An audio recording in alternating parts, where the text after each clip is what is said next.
విద్యార్థులందరికీ ఇంకోసారి సుస్వాగతం. ఈరోజు ఎకాలజీ అండ్ ఎన్విరాన్మెంట్కి సంబంధించిన కొన్ని ముఖ్యమైన విషయాలను మీకు ఎక్స్ప్లెయిన్ చేస్తాను. మొదటిది కంప్రెస్డ్ బయోగ్యాస్ అంటే సిబిజికి సంబంధించినటువంటి మ్యాండటరీ బ్లెండింగ్ టార్గెట్స్. దేనితోటి? సిఎన్జి తోటి, అలాగే పిఎన్జి తోటి.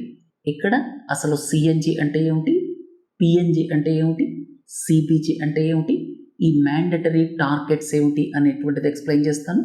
వీటితో పాటుగా బయోమాస్ పెల్లెట్స్ కోఫైరింగ్ థర్మల్ పవర్ ప్లాంట్స్లో వాటికి సంబంధించినటువంటి టార్గెట్స్, ఇథెనాల్ బ్లెండెడ్ పెట్రోల్కి సంబంధించిన కొన్ని విషయాలు, వీటన్నిటి గురించి మనం తెలుసుకోబోతున్నాం.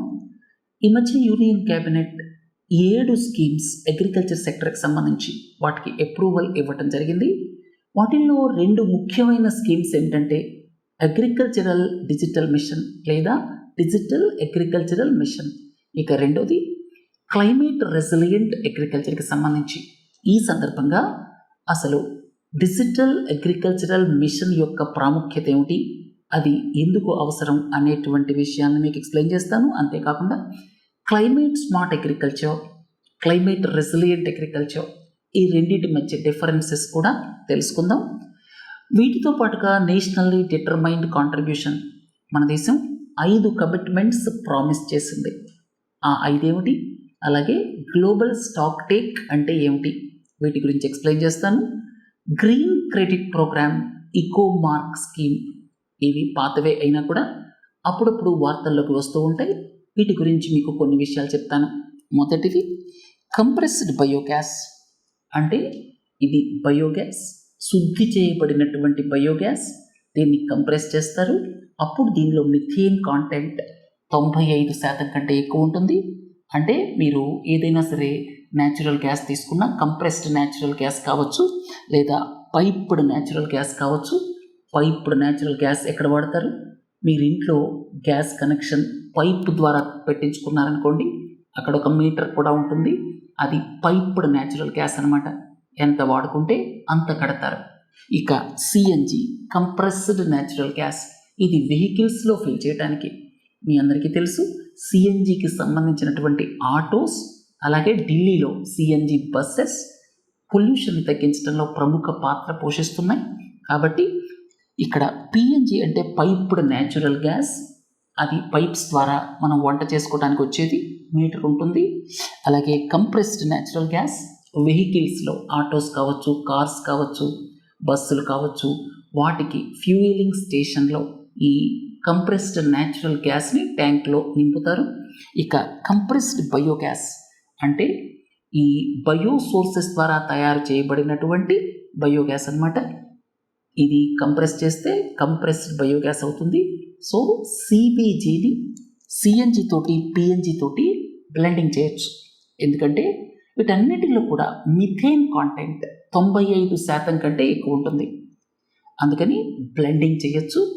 మన దేశం బ్లెండింగ్ టార్గెట్స్ని కూడా ఇచ్చింది. ప్రస్తుత ఆర్థిక సంవత్సరం 2024-25లో బ్లెండింగ్ అనేది వాలంటరీ అనమాట. 25-26 ఆర్థిక సంవత్సరంలో అంటే దాన్ని FY26 అంటాం. అక్కడ 1% మ్యాండటరీ బ్లెండింగ్ అనమాట. అంటే పిఎన్జిలో, సిఎన్జిలో 1% సిబిజి తప్పనిసరిగా బ్లెండ్ చేయాలి. అలాగే FY27కి వస్తే 3% చేయాలి, FY28కి వస్తే 4% చేయాలి, FY29కి మ్యాక్సిమం 5% అనమాట. సో వీటిని తప్పనిసరిగా పాటించాలన్నమాట. ఇవి blending targets for compressed biogas. మీ అందరికీ తెలుసు ethanol blended petrol. Ethanol blending ప్రస్తుతం 10% దాటి 13% దాకా వెళ్ళింది.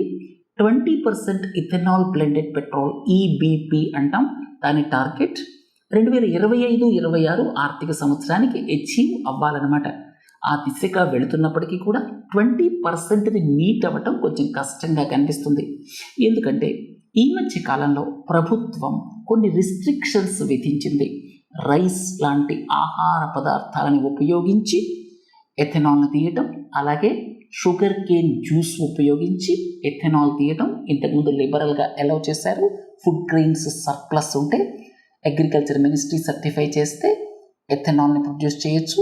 కానీ ఈ మధ్య ఆహార పదార్థాలకు సంబంధించి ప్రపంచవ్యాప్తంగా ఇన్ఫ్లేషన్ ఉండటం, అలాగే వీటి యొక్క ఉత్పత్తి అనుకున్న విధంగా లేకపోవటం వలన కొన్ని రిస్ట్రిక్షన్స్ విధించారు. ప్రస్తుతం షుగర్ కేన్ జ్యూస్ దీని ద్వారా ఇథనాల్ని ఉత్పత్తి చేయటం లేదు. ఈ మధ్య ఎక్కువగా మొక్కజొన్న వాడుతున్నారు.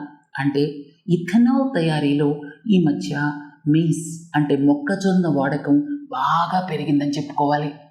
అర్థమైంది కదా. తర్వాత ఇంకోటి బయోమాస్ పెల్లెట్స్. ఉదాహరణకు ఒక స్టబుల్ ఉంటుంది. అంటే మీరు ఏదైనా పంటని కోసేసి హార్వెస్టింగ్ చేసి ఉపయోగపడే గింజలు తీసుకున్న తర్వాత మిగిలిపోయిన కట్టె ఉంటుంది కదా, అది బయోమాస్. దాని ద్వారా టారిఫాక్షన్ ప్రాసెస్ ద్వారా పెల్లెట్స్ తయారు చేసి, టారిఫాక్షన్ అంటే ఏమిటి, దాదాపు 200 డిగ్రీల సెల్సియస్కి తీసుకెళ్ళి అందులో ఉన్నటువంటి మాయిశ్చర్ లాంటి వాటిని తీసేసి బాగా కంప్రెస్ చేసేస్తారనమాట. వాటిని బయోమాస్ పెల్లెట్స్ అంటారు. మన థర్మల్ పవర్ ప్లాంట్స్లో 5% వాడాలి, తర్వాత 1 సంవత్సరం పోయాక 7% పెరగాలి అని చెప్పి ప్రభుత్వం నిబంధనలు ఉన్నప్పటికీ కూడా ఇంతవరకు అమలు కాలేదు అనేది వాస్తవం అనమాట. 5%, 7%. సరే, మీకు ఇప్పటిదాకా ఈ కంప్రెస్డ్ బయోగ్యాస్కి సంబంధించిన బ్లెండింగ్ టార్గెట్స్ చెప్పాను. అలాగే ఇథెనాల్ బ్లెండెడ్ పెట్రోల్కి సంబంధించిన కొన్ని ముఖ్య విషయాలు నేర్చుకున్నాం. అలాగే బయోమాస్ పెల్లెట్స్ బ్లెండింగ్ వీటి గురించి కూడా చెప్పాను. తర్వాత 2 ప్రశ్నలకి ఆన్సర్ చేసే ముందు, ఈ మధ్య union cabinet agricultural schemes 7 approve చేసింది. 7 అగ్రికల్చరల్ స్కీమ్స్. వాటిల్లో డైరీకి సంబంధించి, హార్టికల్చర్కి సంబంధించి, అలాగే కృషి విజ్ఞాన కేంద్రాన్ని డెవలప్ చేయడానికి సంబంధించి, అలాగే అగ్రికల్చరల్ ఎడ్యుకేషన్ని మోడర్నైజ్ చేయడం గురించి ఇట్లా ఉన్నాయి. అయితే వాటిల్లో 2 చాలా ముఖ్యమైనవి అన్నమాట. దాదాపు 50% ఏదైతే అనౌన్స్డ్ ఇన్వెస్ట్మెంట్ ఉందో అది ఆ రెండింటికి వెళ్తోంది. ఒకటి ఏంటంటే డిజిటల్ అగ్రికల్చరల్ మిషన్, ఇక రెండోది క్లైమేట్ రెసిలియంట్ అగ్రికల్చర్. అంటే రాబోయే కాలంలో ప్రొడక్టివిటీ పెంచుతూ క్లైమేట్లో వచ్చేటువంటి మార్పుల్ని తట్టుకోగలగటం. అంటే క్లౌడ్ బర్స్ట్ ద్వారా విపరీతంగా వర్షాలు పడుతున్నాయి, మనం చూస్తూనే ఉన్నాం. ఈ మధ్య ఆంధ్ర, తెలంగాణ రాష్ట్రాల్లో ఎలా వర్షాలు పడినాయో. అంతేకాకుండా కొన్నిసార్లు డ్రౌట్ కండిషన్స్, నెల రోజుల పాటు బాగా ఎండలు ఉంటాయి, తర్వాత సడన్గా కుంభవృష్టి పడుతోంది. 24 గంటల్లో 52 సెంటీమీటర్స్ మనం తెలంగాణలో ఒక ప్రాంతంలో చూసాము ఈ మధ్య. ఇవన్నీ క్లైమేట్ ఎక్స్ట్రీమిటీస్. మనకి వాతావరణ సంస్థకి 21 సెంటీమీటర్లు దాటి ఒక్క రోజులో ఇంత వస్తుంది అని చెప్పగలిగిన వ్యవస్థ కూడా లేదు. అంటే వ్యవస్థలని మించి ప్రకృతి తన ప్రతాపాన్ని చూపిస్తోంది. ఎందుకంటే మనం ప్రకృతిని నాశనం చేస్తున్నాం కాబట్టి. సో ఇక్కడ వీళ్ళు అనౌన్స్ చేసినటువంటి 7 స్కీమ్స్లో ఒకటేమో క్లైమేట్ రెసిలియంట్ అగ్రికల్చర్కి సంబంధించి, రెండోదేమో డిజిటల్ అగ్రికల్చరల్ మిషన్కి సంబంధించి. అయితే ముందు డిజిటల్ అగ్రికల్చరల్ మిషన్ గురించి చెప్తాను. డిజిటల్ అగ్రికల్చరల్ మిషన్ యొక్క ముఖ్య ఉద్దేశం ఏంటంటే ఆర్టిఫిషియల్ ఇంటెలిజెన్స్, బిగ్ డేటా వీటిని ఉపయోగించి రైతులకి ఉపయోగపడే విధంగా ఇన్ఫర్మేషన్ డిసెమినేషన్ జరగాలి. దానికి డేటా కూడా ఉండాలి కదా. కాబట్టి ముందు ఏం చేస్తున్నారంటే అగ్రి స్టాక్ అంటారు. దీంట్లో 2 పిల్లర్స్ ఉన్నాయి. ఒకటి అగ్రి స్టాక్, అలాగే రెండోది ఏంటంటే డెసిషన్ సపోర్ట్ సిస్టమ్ లాంటిది అనమాట. అంటే ఈ ఇన్ఫర్మేషన్ ఉపయోగించి డెసిషన్ తీసుకోవటం అనమాట. అగ్రి స్టాక్ అంటే ఏమిటి, ప్రతి రైతుని డిజిటలైజ్ చేయాలి. అంటే ఆ రైతు ఎక్కడ పుట్టాడు, ఎన్ని ఎకరాల పొలం ఉంది, ఏ పంట పండిస్తున్నారు, ప్రభుత్వం నుంచి ఏమేమి సబ్సిడీలు వస్తున్నాయి, ఫెర్టిలైజర్ సబ్సిడీ ఎంత, వాటర్ సబ్సిడీ ఎంత, ఎలక్ట్రిసిటీ సబ్సిడీ ఎంత, ఈ ఇన్ఫర్మేషన్ అంతా కూడా ఒక ఫార్మర్కి యూనిక్ నంబర్ ఇచ్చేసి అగ్రి స్టాక్ ద్వారా ఈ ఇన్ఫర్మేషన్ని కలెక్ట్ చేస్తారు. తర్వాత రెండోది డెసిషన్ డిజిటల్ సపోర్ట్ సిస్టమ్. అంటే డెసిషన్ తీసుకోవడానికి టెక్నాలజీని వాడతారు. ఈ ఇన్ఫర్మేషన్ అంతా కలెక్ట్ చేసిన తర్వాత అక్కడ ఏం చేస్తారంటే ఆ సాయిల్ కండిషన్ ఏమిటి, మనందరికీ తెలుసు కదా, సాయిల్ హెల్త్ కార్డ్స్ ఉన్నాయి. సాయిల్ హెల్త్ కార్డ్స్లో ఇన్ఫర్మేషన్ ఉంటుంది. దాన్ని ఫీడ్ చేసి ఈయన ఏ పంట వేస్తున్నారు అనేది అక్కడికి ఫీడ్ చేసి, అలాగే ఆర్టిఫిషియల్ ఇంటెలిజెన్స్ని ఉపయోగించి ఏ సందర్భాల్లో ఎంత ఫెర్టిలైజర్, ఎంత పెస్టిసైడ్ వేస్తే ఆ పంట బాగా పండింది అనే ఇన్ఫర్మేషన్ ఉంటుంది కాబట్టి ఏఐ టెక్నాలజీని ఉపయోగించి రైతులకి సలహాలు ఇవ్వటం. అంతేకాకుండా రైతులకి అడ్వాంటేజ్లు ఏంటంటే, ఒకటి రైతులైనా అలాగే షేర్ క్రాపర్స్ అయినా టెనెంట్ ఫార్మర్స్ అయినా సరే వాళ్ళకి లోన్స్, ఇన్స్టిట్యూషనల్ లోన్స్ బ్యాంకుల నుంచి రుణాలు దొరకటం తేలికైపోతుంది. రెండోది ఈ ఆర్టిఫిషియల్ ఇంటెలిజెన్స్ని ఉపయోగించటం వల్ల ఇన్సూరెన్స్ స్కీమ్స్ డిజైన్ చేయటం ఈజీ అయిపోతుంది. మూడోది ఏంటంటే మార్కెట్ ఇంటెలిజెన్స్ మూలంగా డిస్ట్రెస్ సేల్ బై ద ఫార్మర్ని ప్రివెంట్ చేయొచ్చు అనమాట.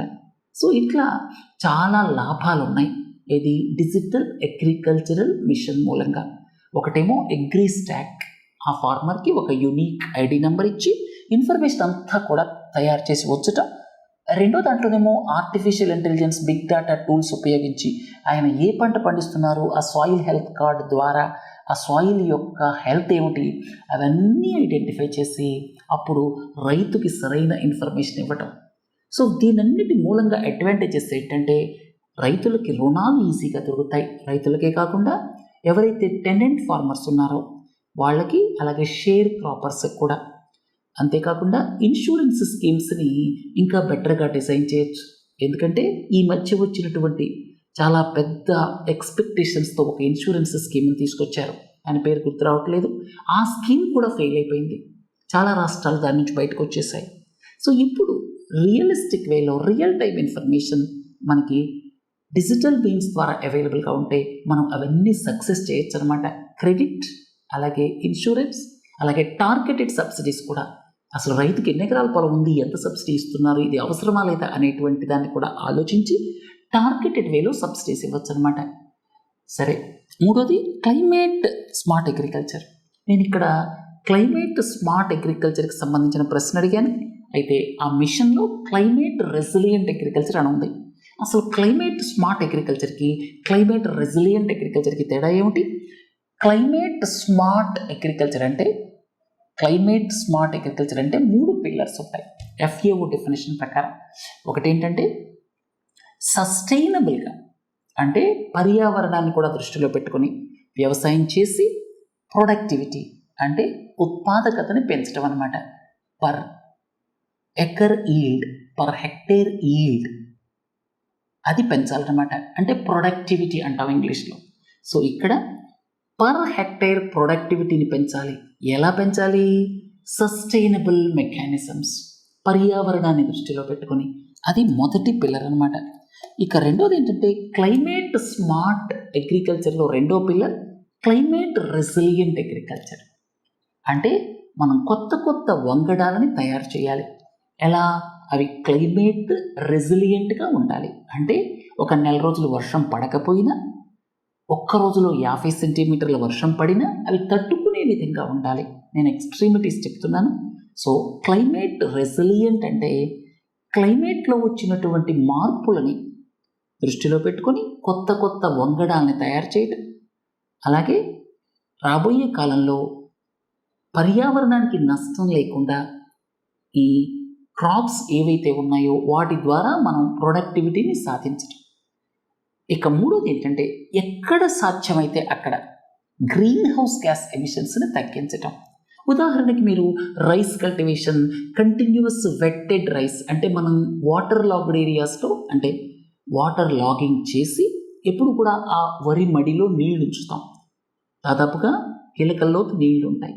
సో వాటిల్లో మెథనోజెనిక్ బ్యాక్టీరియా ఫ్లరిష్ అవుతుంది.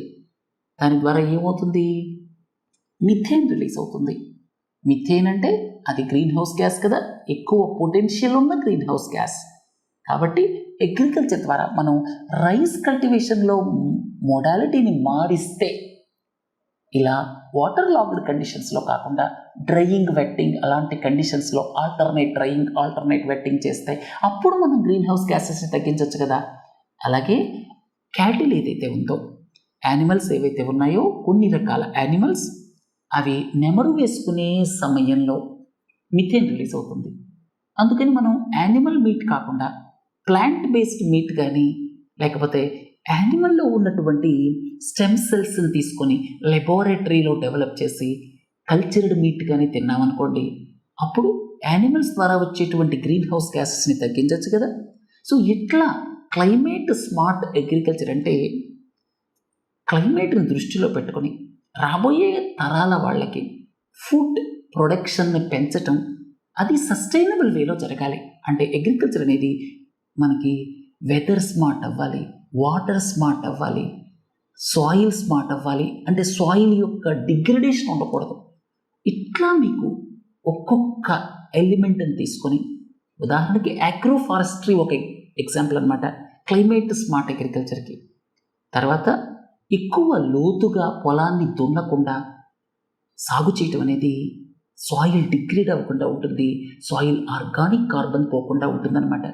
అర్థమైంది కదా. సో క్లైమేట్ స్మార్ట్ అగ్రికల్చర్లో 3 పిల్లర్స్. ఒకటేమో sustainably increasing the productivity, second వచ్చేసరికి మీకు ఇక్కడ క్లైమేట్ రెసిలియన్స్ని పెంచటం, తర్వాత మూడోది ఏంటంటే గ్రీన్ హౌస్ గ్యాసెస్ని తగ్గించటం. తర్వాత ఈ 2 పాతవే అయినా కూడా ఇప్పుడు ఇంపార్టెంట్ అనమాట. నేషనల్లీ డిటర్మైన్డ్ కాంట్రిబ్యూషన్స్, ఎన్డీసీస్ అంటాం. ఇవి వాలంటరీ, 5 ఏళ్లకు ఒకసారి వీటిని రివ్యూ చేస్తుంటారు. దాన్ని గ్లోబల్ స్టాక్ టేక్ అంటారనమాట. సో మొదట ఇచ్చిన ఎన్డీసీస్ని ఒకసారి గ్లోబల్ స్టాక్ టేక్ ద్వారా మన దేశం 5 ఎన్డీసీస్ని ఇచ్చింది, నేషనల్లీ డిటర్మైన్డ్ కాంట్రిబ్యూషన్స్. అంటే గ్లోబల్ వార్మింగ్ని తగ్గించడం కోసం మనం చేస్తున్న ప్రయత్నాలు ఏమిటి, మేము వాలంటరీగా చేస్తామని దేశాలు ముందుకు రావటం, దానికి అనుగుణంగా వాళ్ళు స్టెప్స్ వేయటం అనమాట. ఒకటేమో నెట్ జీరో బై 2070, 2070 కల్లా మేము నెట్ జీరోని సాధిస్తాం. నెట్ జీరో అంటే మనం ఉత్పత్తి చేసేటువంటి ఈ కార్బన్ ఎమిషన్స్ ఏవైతే ఉన్నాయో మన దినచర్యలో భాగంగా, ఇండస్ట్రీ కావచ్చు, అగ్రికల్చర్ కావచ్చు, ఇంకోటి కావచ్చు, ఏవైతే కార్బన్ ఎమిషన్స్ బయటికి వెళుతున్నాయో ఈక్వలెంట్ మేము అబ్జర్వ్ చేసేస్తాం. ఎఫారెస్టేషన్ కావచ్చు, లేకపోతే సాయిల్ ఆర్గానిక్ కార్బన్ పెంచడం కావచ్చు, రకరకాల మార్గాలు కావచ్చు. సో అది ఒకటనమాట. తర్వాత అంటే నెట్ జీరో 2070 కల్లా సాధిస్తామని చెప్పడం జరిగింది. తర్వాత రెండోది ఏంటంటే emissions intensity per unit of GDP ఒక యూనిట్కి ఎమిషన్స్ ఏవైతే రిలీజ్ అవుతున్నాయో, కార్బన్ ఎమిషన్స్ ఏవైతే రిలీజ్ అవుతున్నాయో 45% తగ్గిస్తాం 2005 లెవెల్స్తో పోలిస్తే 2030 కల్లా. సో 45%, 2016కే 24% తగ్గించేశారు. అంటే ఏమిటి, ఎనర్జీ ఎఫిషియన్సీగా వాడతాం. మా ప్రాక్టీసెస్ అన్ని ఎనర్జీ ఎఫిషియన్సీ ప్రాసెసెస్ ఉంటాయి. సో 45% తగ్గించడం. మూడోది absolute emissions 1 billion tons of carbon equivalent తగ్గించడం. అలాగే 50% ఆఫ్ రెన్యూవబుల్ ఇన్స్టాల్డ్ కెపాసిటీ ఏదైతే ఉందో, renewable power installed capacity by 2030. అంటే పవర్ ఇన్స్టాల్డ్ కెపాసిటీలో చూస్తే రెన్యూవబుల్స్ వాటా 50%కి తీసుకెళ్తాం 2030 కల్లా. ఆల్రెడీ 40% క్రాస్ అయితే. ఇక నాలుగోది ఏంటంటే 500 gigawatt of non Faasil fuel based power capacity by 2030. ఇక్కడ ఎక్కువగా సోలార్కి ప్రాధాన్యత ఇస్తున్నారనమాట. అర్థమైంది కదా. తర్వాత గ్రీన్ క్రెడిట్ ప్రోగ్రామ్, అలాగే ఇకో మార్క్ స్కీమ్. గ్రీన్ క్రెడిట్ ప్రోగ్రామ్ని ICFRE, Indian council of forestry research and education, వీళ్ళు దీనికి అడ్మినిస్ట్రేటర్గా ఉంటారు. ఇండివిజువల్స్ కావచ్చు, సంస్థలు కావచ్చు. వాళ్ళు ఎఫారెస్టేషన్ మొదటి 2 పట్టుకున్నారు. ఎఫారెస్టేషన్, అలాగే ఇంకోటి వాటర్ కన్సర్వేషన్, ఈ 2 పట్టుకున్నారు. ఈ 2 పట్టుకొని ఎవరైనా, మీరు ఒక ఇండివిజువల్, మీకు ఒక అరెకరం ఎక్కడైనా ల్యాండ్ కనపడింది, మీ సొంతం కావచ్చు, లేకపోతే వేస్ట్ ల్యాండ్ కావచ్చు, మీరు అక్కడ ఎఫారెస్టేషన్ చేశారు. దాన్ని ఒక థర్డ్ పార్టీ చూసి సర్టిఫై చేస్తుంది. చిన్న చిన్నవి అయితే సెల్ఫ్ సర్టిఫికేషన్. తర్వాత మీకు గ్రీన్ క్రెడిట్స్ ఇస్తారు ఈ ICFRE వాళ్ళు అడ్మినిస్ట్రేటర్. మీరు గ్రీన్ క్రెడిట్ని ట్రేడింగ్ చేయొచ్చు. గ్రీన్ క్రెడిట్స్కి సంబంధించిన ప్లాట్ఫామ్ కూడా వాళ్ళే మానిటర్ చేస్తారు. అర్థమైంది కదా. అంటే దీన్ని ఎన్విరాన్మెంట్ మినిస్ట్రీ వాళ్ళు పైలట్ చేస్తున్నారని అర్థం, ICFRE అనేటువంటి సంస్థ. ఇక రెండోది ఇకో మార్క్ స్కీమ్. ఇప్పుడు దాకా మనం bureau of Indian standards BIS మార్క్ని చూసాం. ఏది క్వాలిటీ ప్రోడక్ట్స్కి సంబంధించి. రాబోయే కాలంలో BIS మార్కే కాకుండా ఇకో మార్క్ అనేటువంటిది కూడా వస్తుందన్నమాట. ఎందుకంటే మనం ఏదైనా ఇకో మార్క్ BIS రెండు ఉన్న ప్రోడక్ట్ని కొన్నామనుకోండి, క్వాలిటీలోనే కాకుండా ఎకలాజికల్ డైమెన్షన్లో కూడా ఆ ప్రోడక్ట్ ఎకలాజికల్ ఫ్రెండ్లీ అని మనం అర్థం చేసుకోవచ్చు. ఈ ప్రోగ్రామ్ని మానిటర్ చేసేది central pollution control board in association with bureau of Indian standards. ఇక్కడ గుర్తుపెట్టుకోండి, ఇకో మార్క్ స్కీమ్ని మానిటర్ చేసేది ఈ సెంట్రల్ పొల్యూషన్ కంట్రోల్ బోర్డ్. అలాగే గ్రీన్ క్రెడిట్ ప్రోగ్రామ్ ఏదైతే ఉందో దానికి సంబంధించి ICFRE వాళ్ళు అడ్మినిస్ట్రేటర్ అనమాట. వాళ్ళు ఒక ప్లాట్ఫామ్ని కూడా ట్రేడింగ్కి డెవలప్ చేస్తారనమాట. ఇనిషియల్గా రెండు పట్టుకున్నారు. ఒకటి ఏంటంటే ఈ ఎఫారెస్టేషన్, చెట్లు నాటడం, ఇక రెండోదేమో వాటర్ కన్సర్వేషన్ అనమాట. సరే, రేపు ఎకానమీకి సంబంధించిన విషయాలతో కలుద్దాం. నమస్తే.